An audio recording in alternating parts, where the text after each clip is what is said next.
मैं दो चीज़ें कहूँगा। मुझे आगा रूहुल्लाह साहब का बहुत ही एहतराम है। वो एक मजहबी पेशवा भी हैं, ऐसा नहीं है, आगा फैमिली से बिलोंग करते हैं। और मेरा मानना है कि उनके असलाफ ने दीन की खिदमत में काफ़ी काम किया है। लेकिन मुझे सच बोलने के लिए आगा साहब की सर्टिफिकेट की ज़रूरत नहीं है। मैं आज वाज़िया करना चाहता हूँ, सच के लिए किसी की सर्टिफिकेट की ज़रूरत नहीं। कल भी वही सच था जो अल्ताफ़ बुखारी और अपनी पार्टी ने कहा, आज भी। और मैं साथ ये भी कहता हूँ कि अगर आज देर से ही जनाब उमर अब्दुल्ला साहब को रोशनी दिखी सच की, और अगर वो आज सच बोल रहे हैं, शुक्र अल्हम्दुलिल्लाह, अल्लाह का शुक्र, क्योंकि हम मुसलमान हैं। हमें यह है कि आखिरी सांस पे भी अल्लाह कहता है कि अगर आप सच की राह पे चलोगे, मैं आपको पिछले गुनाह माफ़ करूँगा। मैं दुआ गो हूँ कि वो यही सच्चाई पे बाकी लीडरों को भी चलाए। और आगा साहब को कहता हूँ, आप तो मजहबी पेशवा हो, आप तो इस सच पे चलो ना। आप क्यों अभी भी लोगों को ये दिखा रहे हैं कि मैं कोई रिजर्वेशन पॉलिसी ला कर लाऊंगा, मैं कोई आपको 370 लाऊंगा। ना आप 370 ला सकते हैं, ना नेशनल कॉन्फ्रेंस ला सकती है, ना पीडीपी ला सकती है, कोई नहीं ला सकता। उसे अगर दे सकता था कोई हिंदुस्तान की पार्लियामेंट जिसके आप मेंबर हैं, और मुझे पुख्ता यकीन है आप भी नहीं ला सकोगे वहाँ से। बल्कि मैं 100% दावा से कह सकता हूँ कि आपकी आवाज़ उस शोरगुल में सुनाई भी नहीं देगी।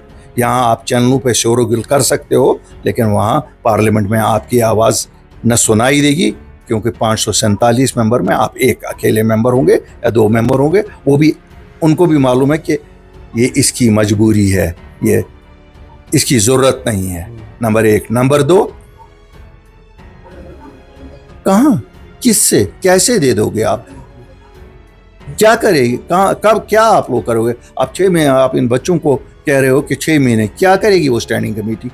तो 8 महीने हो गए, 10 महीने हो गए, क्या करेंगे? आप भी सच बोलो, लोगों को बोलो जनाब बात सच है। हमें मरकज़ी सरकार के शाना बशाना काम करना है। हम एक वो जोग्राफिकली लोकेटेड जगह है जहाँ एक साइड से पाकिस्तान, एक साइड से चाइना, दुनिया की सियासत यहाँ खेली जाती है। अभी कौन नाहक बहा यहाँ, हमें कुछ मालूम नहीं, किसी एक कश्मीरी को मालूम नहीं। अगर साहब, काश उन बच्चों के बारे में आप बोलते जो 2019 से बंद है। काश आप उन बुजुर्गों के बारे में बोलते, क्या है जो चीज़ पॉसिबल है। काश लोगों ने हमारी बात सुनी होती तो आज आप देखते कि अल्ताफ़ बुखारी ने जनरल एमनेस्टी करवाई होती, और करवाई भी दिल्ली से ही होती। अल्ताफ़ बुखारी का ये नहीं है कि मैं कोई खुद यहाँ, I am not a power in my self. लोगों के मैंडेट को पावर इस्तेमाल करो। लोगों के मैंडेट को इसलिए इस्तेमाल ना करो कि एक दूसरे पे सियासी सबकत हासिल करने के लिए। मैं आपको कहता हूँ, मैं आप सब लीडरों को कहता हूँ, पावर हम लिख के दे देंगे, आप ही रखो, लेकिन आप सच बोलो, कसम खाओ सच बोलने की। क्यों? सच बोलने से ही हमारा कौम तरक्की करेगा। ये ज्वाइनिंग अक्सर ये ज़्यादातर जितने भी थे ये वेज बिहाड़ा कॉन्स्टिट्यूंसीज थे, और ये उसी सिलसिले की एक अगली कड़ी है जो हम ज़मीनी सतह पे अपनी जमात को फिर मुतहरिक कर रहे हैं। इंशाल्लाह आप देख रहे होंगे कि पिछले कुछ दिनों से ये लगातार चल रहा है, ज्वाइनिंग डिफरेंट कॉन्स्टिट्यूंसीज से हो रही है, और हमें उम्मीद है कि हम लोगों तक फिर एक बार पहुंचेंगे और लोगों के मसाइल जो जूं के तूं रहे हैं, जो 2019 से पेंडिंग ही है। जब कोई सरकार यहाँ तब से नहीं थी, तब से एक पहला इलेक्शन आया था, बदकिस्मती से लोगों को सियासी जमातों ने ऐसा वर्गला लिया कि हमारे सच को उन्होंने अपने झूठ से हराया। बहरहाल अल्लाह का फ़ैसला हमने भी मंजूर किया, लोगों का फ़ैसला था, लेकिन आज 8 महीने बाद लोग खुद महसूस कर रहे हैं कि उन्हें धोखा दिया गया।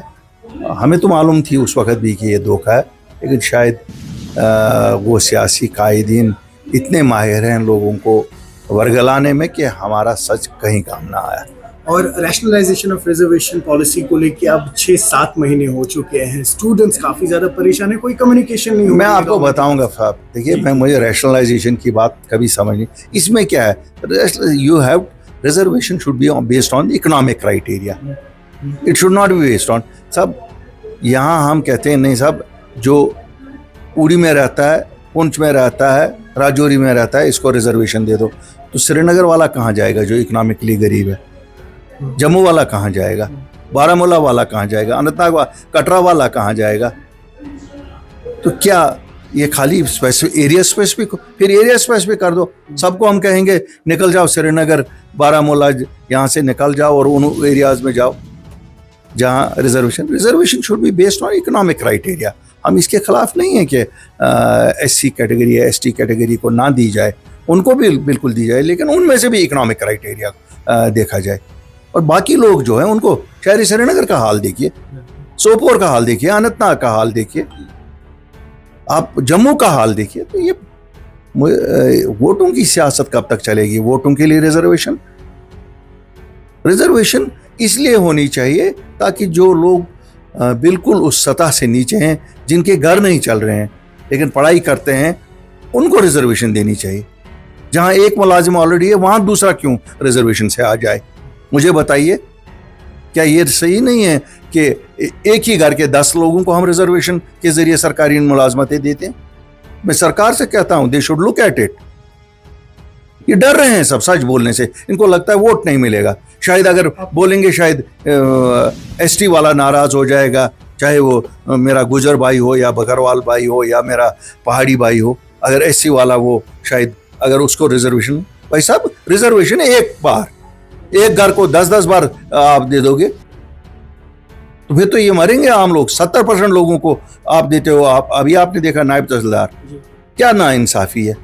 फिर ये लोग बंदूक नहीं उठाएंगे तो क्या करेंगे? खुदकुशी नहीं करेंगे तो क्या करेंगे? ड्रग्स नहीं खाएंगे तो क्या करेंगे? बदकिस्मती है, यहाँ की सियासत इन्हीं रिजर्वेशंस पे चलती है, यहाँ की हुकूमतें इन्हीं रिजर्वेशंस की वजह से। इसलिए फिर रिजर्वेशन करो ना, हुकूमत भी रिजर्वेशन, इसमें भी रिजर्वेशन करो कि नहीं साहब ये रिजर्व हमने कर दी है 2 खानदानों के लिए। फिर क्यों वहां पर क्यों नहीं करते हो? वहां पर भी कर दो कि ये रिजर्व है हुकूमत उन्हीं के लिए। और सर जब तक कास्ट सेंसस नहीं होगा तब तक तो बहुत वेग है गवर्नमेंट का कहना कि हम लोग रिजर्वेशन। मैं कहता हूँ साहब कास्ट सेंसस भी सही, मैं कहता हूँ इकोनॉमिक क्राइटेरिया लगाओ। करेक्ट भाई साहब कोई या मैं जम्मू और श्रीनगर की बात मैं करूंगा, ये बेचारे कहाँ जाएंगे? इनको क्या, इनको फुटपाथ पे ही सबको बिठाना है, इनको रेडियां ही सबको चलानी। पोस्ट ग्रेजुएशन करके हम श्रीनगर वाले को तुम्हें रेडी दे दी है ना, बैठो चुप करो, 10,000 रुपया फिर हम कहते हैं ये प्राइम मिनिस्टर की तरफ से तुम्हें इसकी बना मिल रहा है, कोई तुझे सिक्योरिटी। क्या मजाक कर रहे हो? सर कुछ